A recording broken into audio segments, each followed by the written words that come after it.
મહારાષ્ટ્રમાં 288 બેઠક પરના મતદાનને 7 કલાક પૂર્ણ થવાને આરે 6 કલાકમાં 32.18%, તો ગડચિરોલીમાં 50%થી વધુ મતદાન.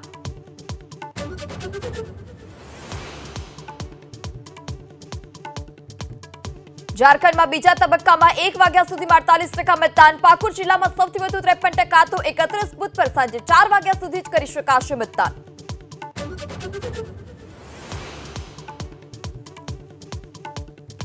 મહારાષ્ટ્રમાં કેશકાંડ અને બિટકોઇન મુદ્દે રાજકીય ઘમાસાણ. 235 કરોડના કૌભાંડનો ભાજપે લગાવ્યો આરોપ. તો ઓડિશામાં પોતાનો અવાજ ન હોવાનો સુપ્રિયા સુલેનો દાવો.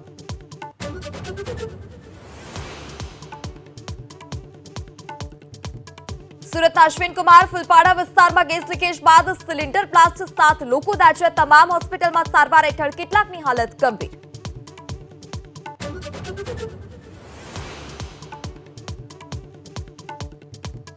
અમદાવાદના નારાયણપુરામાં મકાનમાંથી 25 લાખના ડ્રગ્સ સાથે 5ની ધરપકડ. મિત્ર ડ્રગ્સ લઈને આવ્યો હોવાનો આરોપી જિગ્નેશ પંડ્યાની માતાનો આરોપ.